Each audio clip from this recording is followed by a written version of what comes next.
We live in a country which is totally apathetic politically. Go on, turn the TV on, turn the radio on. Young people today don't vote, don't do this, don't care about that.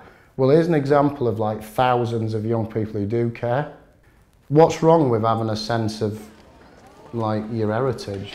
What's wrong with understanding the history of what you're into? Let's say, for the sake of argument, you're into golf and somebody says, St Andrews golf course, boring, let's get rid of it, we'll just build you another one.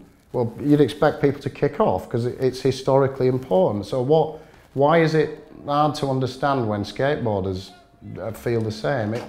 That place is important, and too many of those spots, street plazas and like crucibles of progression have gone.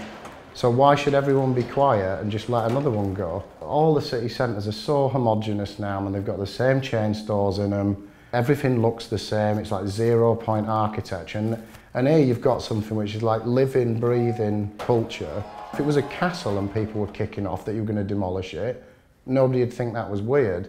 And I think maybe the thing that surprised a lot of people like in the media and at the Southbank Centre is the level of passion that people have for that place. You know, like, well, if we build you another bank that's exactly the same as the one at the Undercroft, why is that not as good? Well, that isn't the issue.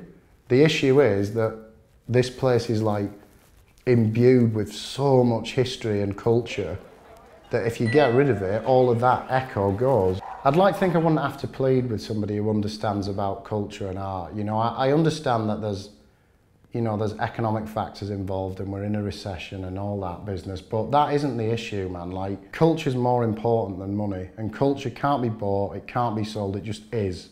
Culture is. Try to understand that that's 50 years of culture, generation upon generation upon generation. If you truly have an artistic bone in your body, you'd understand that. You wouldn't need me to plead or to try and explain to you. Just go and stand at the railings for 5 minutes and tell me that that's not a culturally important thing that's happening there.